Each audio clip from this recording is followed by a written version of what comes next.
ఎలా ఆరంభమైంది, ఎలా అంతం కాబోతుంది? ఈ భూమి మీద సగటు మానవుడు ఆలోచించే ముఖ్యమైన విషయాలలో ఈ యుగం ఎలా ఆరంభమైంది, ఎలా అంతం కాబోతుంది?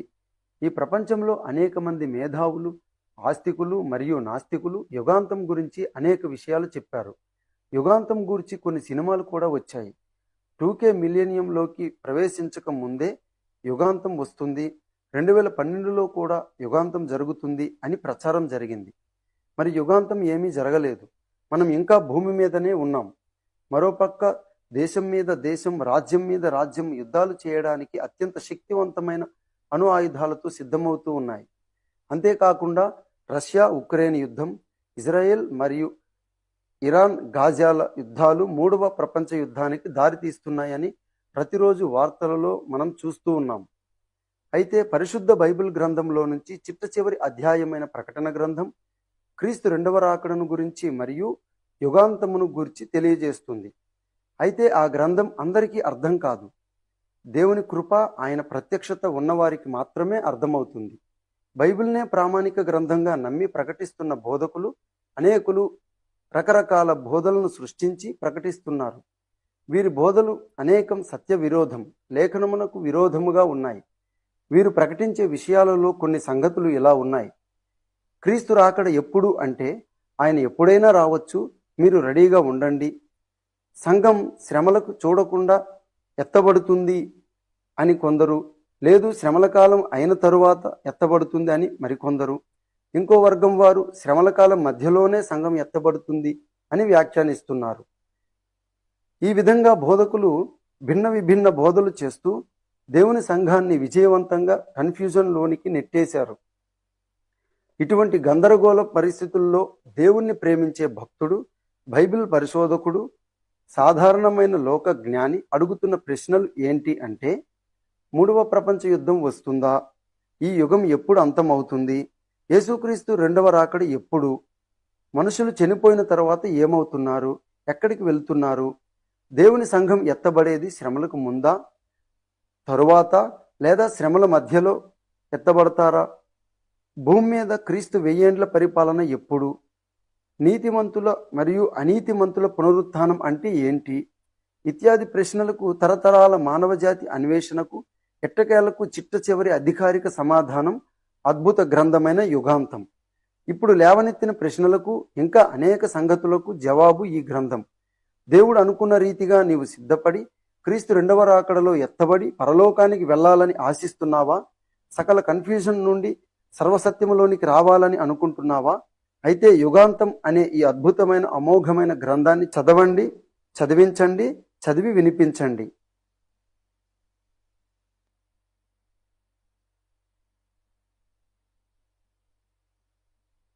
జ్ఞానము. దేవుడు తన పరిశుద్ధ లేఖనాలలో తన్ను గూర్చిన జ్ఞానము పొందుకోండి అని సెలవిస్తున్నాడు. అలాగే దేవుని భక్తులు కూడా యెహోవాను గూర్చిన జ్ఞానము సంపాదించుకొందము రండి అని పిలుపునిస్తున్నారు. మరోవైపు దేవుడు సృష్టించిన మనుష్యులు ఆనాటి నుండి ఈనాటి వరకు ఈ జ్ఞానం మాకు అవసరమా? మేము చదివే పుస్తకాల్లో ఉన్న జ్ఞానమే తెలుసుకోలేక, గుర్తుపెట్టుకోలేక సతమతమవుతుంటే ఇక దేవుని గూర్చిన జ్ఞానం మాకేం అర్థమవుతుంది? అయినా ఈ బిజీ లైఫ్లో తెలుసుకోవడానికి మాకు సమయం ఎక్కడ ఉంది అని చెబుతున్నారు. అయితే దేవుడు ఎలా ఉంటాడు? ఆయన ఎటువంటి వాడు? ఎక్కడ ఉంటాడు? ఆయన గుణలక్షణాలు ఏంటి? ఆయన సద్గుణుడా, నిర్గుణుడా, ఆకారుడా, నిరాకారుడా ఇత్యాది సంగతులను మనం తెలుసుకోవాలి. ఒకవేళ తెలుసుకోకపోతే మనకు ఎంతో నష్టం కలుగుతుంది. చాలా మంది సృష్టిని గూర్చి తెలుసుకునే ప్రయత్నం చేస్తున్నారు.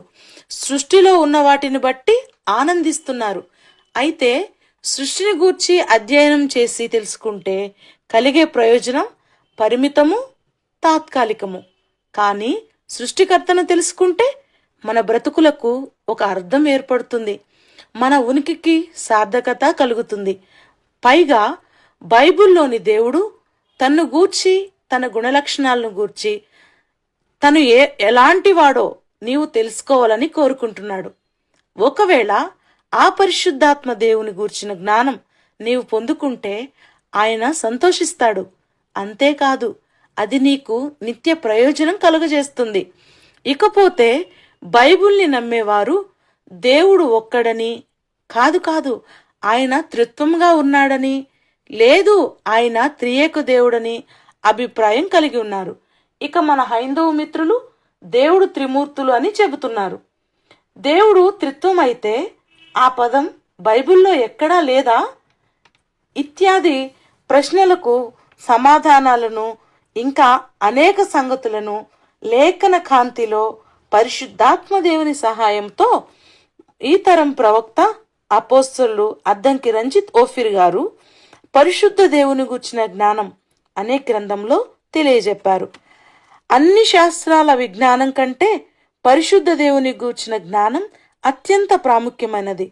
కావున సత్యప్రేమికులు ఈ గ్రంథాన్ని చదవండి, చదివించండి, చదివి వినిపించండి.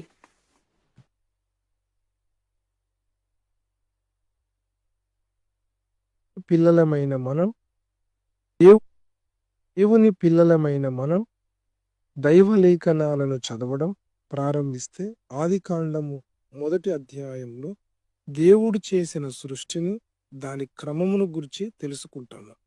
2వ అధ్యాయంలో దేవుడు మొట్టమొదట సృష్టించిన మానవ జాతి యొక్క ఆది పితరులైన ఆదాము అవ్వలు దేవునితో సహవాసం చేయడం, దేవుడు ప్రతిరోజు వారి దగ్గరికి వచ్చి వారికి తన ప్రేమను పంచడాన్ని చూస్తాము. ఇక్కడి వరకు బాగానే ఉంది. ఇక 3వ అధ్యాయంలోకి రాగానే అక్కడ సర్పము అనగా సాతాను కనబడుతున్నాడు. వాడు యుక్తిగా అవ్వను శోధించి మోసం చేయడం చూస్తాము. అవ్వ దేవుడు తినవద్దు అన్న పండు తిని తన భర్త అయిన ఆదాముకు తినుటకు ఇచ్చింది.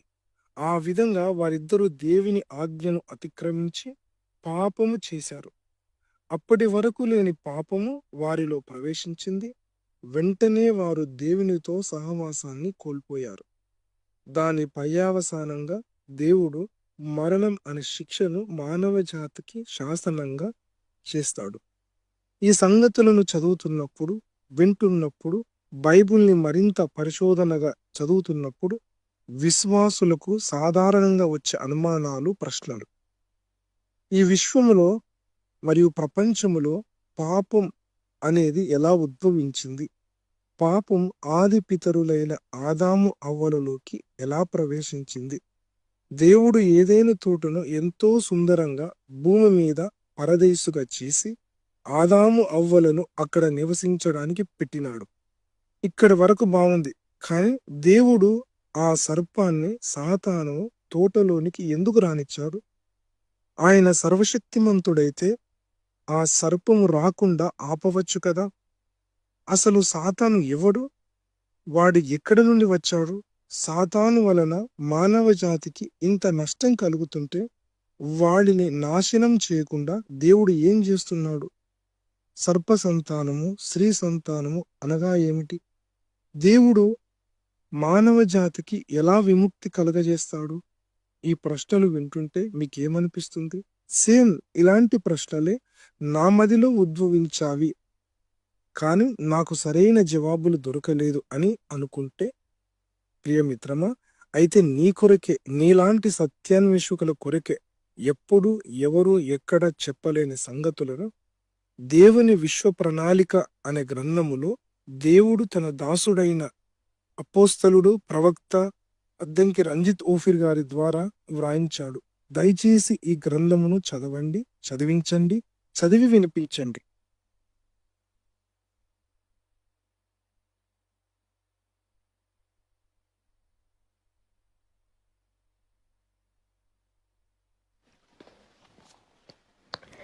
యేసు ప్రభువు రక్షకుడని, ఆయన మన పాపముల కొరకు మరణించి తిరిగి లేచాడని నమ్మి మారు మనస్సు పొంది బాప్తిస్మము ద్వారా దేవుని ఇంటిలో పుట్టిన తరువాత బైబిల్ వాక్యము చదువుతూ దేవుని ఇంటిలో ఎదుగుతున్నప్పుడు వారికి సాధారణంగా కొంతమంది సీనియర్ క్రైస్తవ విశ్వాసుల నుండి ఎదురయ్యే సమస్యలు.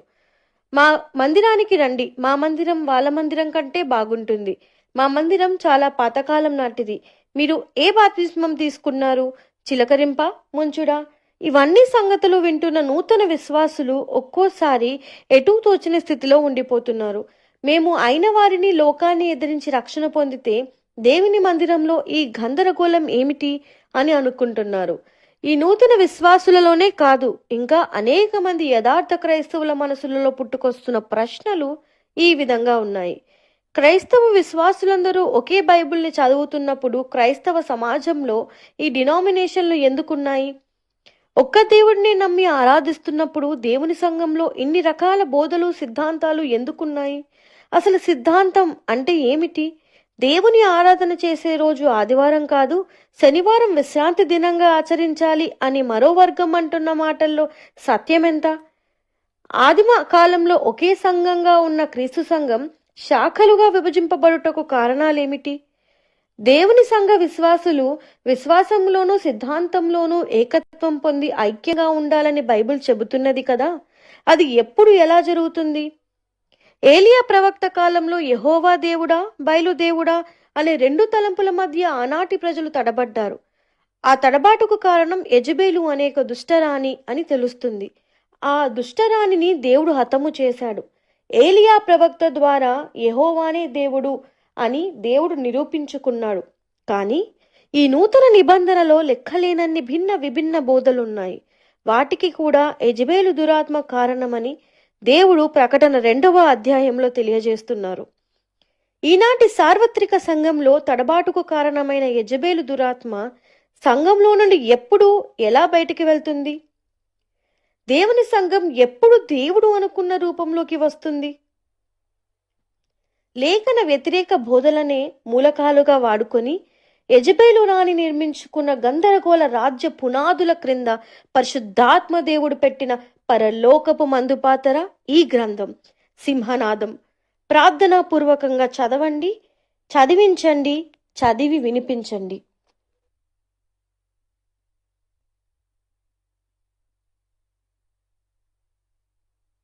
రక్షింపబడిన దేవుని పిల్లల యొక్క నిరీక్షణ.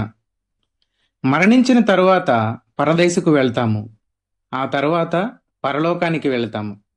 పరదేశు అంటే ఏమిటి? అది ఎక్కడ ఉంది? పరలోకం అంటే ఏమిటి? అది ఎక్కడ ఉంది? పరలోకానికి వెళ్ళిన తర్వాత అక్కడ మనం ఏం చేస్తాము? కొందరు బోధకులు పరలోకంలో మనము రాత్రింబగళ్ళు దేవుని స్తుతిస్తాము అని బోధిస్తున్నారు. అంటే పరలోకంలో స్తుతించడం మాత్రమే ఉంటుందా? సంఘవధువుకు వేరే బాధ్యతలు ఉండవా? ఒకవేళ ఉంటే అవి ఏ రకమైన బాధ్యతలు, ఏ రకమైన పనులు? ఇక మరో వర్గం ప్రజల ఆలోచన ఈ విధంగా కొనసాగుతుంది. సృష్టికర్త అయిన దేవుడు మొదట దేవదూతలను చేస్తే వారు పడిపోయారు. ఆ తరువాత భూమి మీద మానవులను చేస్తే వారు పాపం చేసి పతనమయ్యారు. దేవుడు సృష్టించిన ఈ భూలోకం ఇంత అస్తవ్యస్తంగా ఉంది ఎందుకు? మరి సర్వశక్తిమంతుడు, సర్వజ్ఞాని అయిన దేవుడు ఏ లోపం లేని మహిమగల ప్రపంచాన్ని సృష్టించలేడా? ఇత్యాది సంగతులు, ఇంకా అనేకమైన ప్రశ్నలు తరతరాలుగా ప్రపంచంలోని మేధావి వర్గాన్ని వేధిస్తూనే ఉన్నాయి. వీటన్నిటికీ సమాధానాలు దేవుడు తన అద్భుత గ్రంథమైన మహిమ ప్రపంచం అనే గ్రంథంలో పొందుపరిచి ఇచ్చాడు. కాబట్టి ఈ దివ్య అమోఘమైన గ్రంథాన్ని చదవండి, చదివించండి, చదివి వినిపించండి.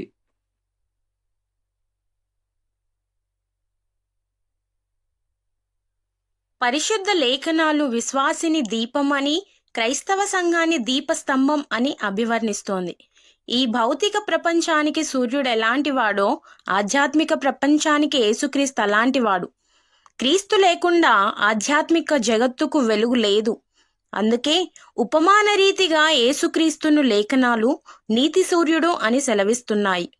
ప్రత్యక్ష గుడారంలోని దీపస్తంభం మేలిమి బంగారుతో చేయబడి ఒలీవ నూనెతో నింపబడి వెలుగునిస్తుంది. దీపస్తంభం ఎందుకు బంగారముతో చేయబడింది? బంగారం అనేది లోహాల్లోకెల్లా శ్రేష్టమైనది. లేఖనముల ప్రకారం బంగారం దేవత్వానికి సూచన, ఒలీవ నూనె వాక్యానికి సూచన. ఈ భూగ్రహం మీద దేవుని సంఘం సర్వశక్తుని ప్రతినిధి, దేవుని ప్రతిబింబం. ఆమె పరలోకపు అగ్నిజ్వాల, సాతాను సైన్యాలకు ఆమె సింహస్వప్నం. మరి ఈ విధంగా ఉండవలసిన సంఘం ఈనాడు చప్పచల్లారిన స్థితిలో ఎందుకున్నది? దేదీప్యమానముగా వెలుగుతూ ప్రకాశిస్తూ ఉండవలసిన సంఘం నూనె లేక ఆరిపోయిన స్థితిలో ఉన్నదేంటి? సాతాను సైన్యములకు భయము పుట్టించే దేవుని సంఘం ఎందుకు భయపడుతోంది? ఇటువంటి స్థితిలో ఉన్న సంఘం కొరక క్రీస్తు రెండోసారి వస్తున్నాడు? కాదు, అలా జరగటానికి అవకాశమే లేదు. సంఘం వెలుగుతూ ప్రకాశిస్తూ ఆధ్యాత్మికంగా చక్కగా అలంకరించుకున్నప్పుడే క్రీస్తు రెండవసారి మధ్యాకాశంలోనికి వచ్చి తన వధువు సంఘాన్ని పరమునకు తీసుకొని వెళ్తాడు. మరి దేవుని విశ్వాసులైన దీపాలు, ఆయన సంఘమైన దీపస్తంభం ఎప్పుడు ఏ విధంగా ముస్తాబయ్యి దేదీప్యమానముగా ప్రకాశిస్తూ ఉంటుంది? ఎప్పుడు వెలుగుని ఇస్తుంది? దేవుడు అనుకున్న రూపంలోనికి ఎలా వస్తుంది? ఇత్యాది ప్రశ్నలకు సమాధానాలు తెలుసుకోవాలని, ఆధ్యాత్మికంగా ఎదగాలని ఉందా? అయితే మీ ముందున్న ఈ అద్భుత గ్రంథమైన ఆ దీపస్తంభమును అనే గ్రంథమును చదవండి. అనేకుల ద్వారా చదివించండి, చదివి వినిపించండి.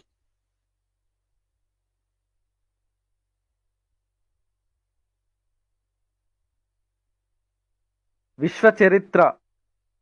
ఈ భూప్రపంచంలో నివసిస్తున్న మానవులలో పండితులైన పామర్లైన ఎప్పుడో ఒకసారి అడుగుతున్న ప్రశ్నలు.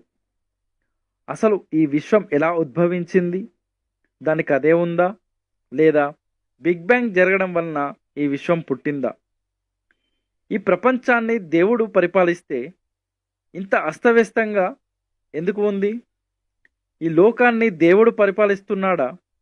దేవుడు కాక ఏదైనా శక్తి పరిపాలిస్తుందా? అసలు నేను ఎలా పుట్టాను? నా ఉనికికి, నా తల్లిదండ్రుల ఉనికికి మరియు ఆదిపితరుల ఉనికికి, సృష్టికి కారణమెవరు? అసలు విశ్వంలో ఎన్ని లోకాలున్నాయి? ఈ భూలోక చరిత్రలో రాచరికం ఎలా ప్రారంభమైంది? రాజకీయాలకు, ప్రజాస్వామ్యం, డెమోక్రసీ ఉండడానికి కారణాలేంటి? కమ్యూనిజానికి కర్త ఎవరు? మతం, మద్యం, మత్తు, డ్రగ్స్ మరియు జూదం వంటివి ఉండుటకు గల కారణాలేంటి? ఈ లోకంలో అన్ని మతాలు, చట్టాలు వ్యభిచరించవద్దు అని ఆజ్ఞాపిస్తూ ఉన్నాయి. అయినా మనుషులు ఎందుకు వ్యభిచరించి పాపం చేస్తున్నారు? వ్యభిచారం ఎలా పుట్టింది? కొంతమంది వ్యక్తులకు ఎన్ని రుజువులు చూపించి ఎంతో చాకచక్యంగా సువార్త చెప్పినా, జీవితాంతం వారి కోసం ప్రార్థన చేసినా రక్షణ పొందరు. కారణమేంటి? ఉగ్రతాపాత్రలంటే ఏమిటి? ఇత్యాది ప్రశ్నలకు కొంతమంది దేవభక్తులు, మేధావులు సమాధానం చెప్పే ప్రయత్నం చేసి చతికిల పడిపోయారు. అయితే దేవుడు న్యాయవంతుడు, అత్యంత కృపగలిగినవాడు. వాటిని తన పిల్లలమైన మనకు తెలియజేయడానికి సిద్ధంగా ఉన్నాడు. ఇప్పుడు లేవదీసిన ప్రశ్నలకు మరియు అనేక ఇతర సంగతులకు జవాబే విశ్వ చరిత్ర అనే అద్భుత గంభీరమైన గ్రంథం. దయచేసి చదవండి, చదివించండి, చదివి వినిపించండి. ఈ గ్రంథం చదివినప్పుడు మన విశ్వానికి, మనం నివసిస్తున్న భూప్రపంచానికి, మన సొంత జీవితాలకు ఒక స్పష్టమైన కారణం, గమ్యం, నిర్దేశిత లక్ష్యం ఉన్నాయని తెలుస్తుంది. అప్పుడు విశ్వం మనకు అర్థమవుతుంది. మనకు మన జీవిత స్థితిగతులు అర్థమవుతాయి.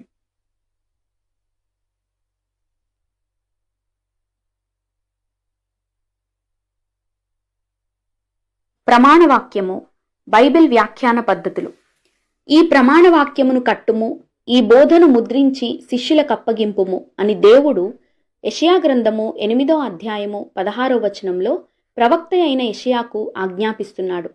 అదే అధ్యాయంలోని 20వ వచనంలో దేవుడు ధర్మశాస్త్రమును ప్రమాణవాక్యమును విచారించుడి, ఈ వాక్య ప్రకారము వారు బోధించని ఎడల వారికి అరుణోదయం కలుగదు అని మాట్లాడుతున్నాడు. అసలు ఈ ప్రమాణవాక్యము లేదా బైబిల్ వ్యాఖ్యాన పద్ధతులు అంటే ఏమిటి?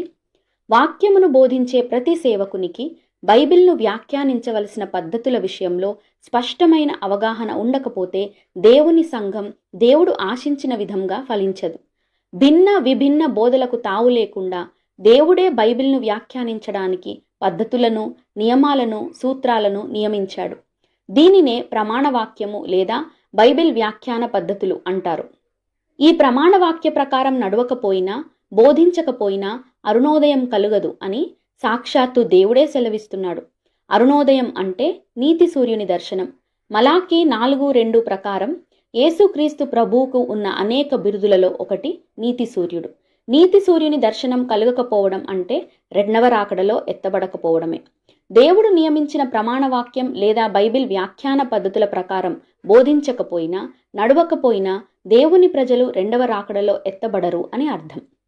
ప్రమాణవాక్యం అన్నా, ప్రమాణవాక్య ప్రకారం నడవడం అన్నా అంత సీరియస్ విషయమా? మరి అయితే ఈ ప్రమాణవాక్యం ఎక్కడ ఉంది? ఈ భూమి మీద యెషయా భక్తుడు నివసించిన కాలం క్రీస్తు పూర్వం 8వ శతాబ్దం. తన జీవిత కాలంలో దేవుడు ఆజ్ఞాపించిన ఎన్నో పనులు చేసిన యెషయా భక్తునికి ఈ ప్రమాణవాక్యమును కట్టుము, ఈ బోధను శిష్యులకు అప్పగించుము అనే దేవుని ఆజ్ఞను నెరవేర్చడానికి సాధ్యపడదు. కారణం 66 గ్రంథాల లేఖనాల రచన ఇంకా అప్పటికి పూర్తి కాలేదు. మరి దేవుడు చెప్పిన మాట, ఆయన ఆజ్ఞ, వాగ్దానం నిరర్ధకం అవుతుందా? అట్లనరాదు. ఆకాశము భూమి గతించిన దేవుని మాటలలో ఒక పొల్లైనను గతించదని లేఖనం తెలియజేస్తుంది. ఆ కృపామయుడైన దేవుడు తన ప్రజలందరికీ సిద్ధాంత విషయాలలో ఒక కొలబద్ద లాంటి గ్రంథాన్ని రాసి అప్పగించుటకు ఈ కడవరి కాలంలో తన దీనదాసుడు, అపోస్తలుడు, ప్రవక్త అయిన అద్దంకి రంజిత్ ఓఫిర్ గారిని నియమించాడు.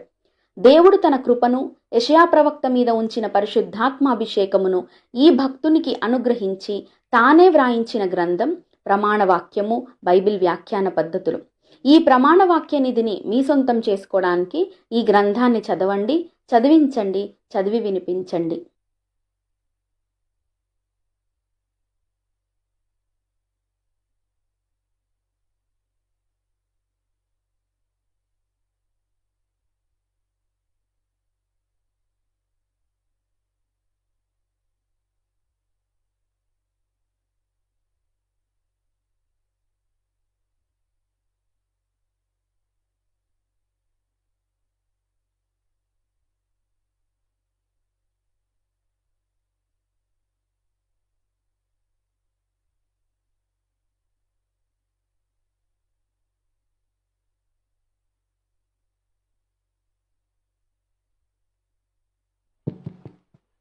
ఈ గ్రంథాలన్నీ పొలిమేర అవతలని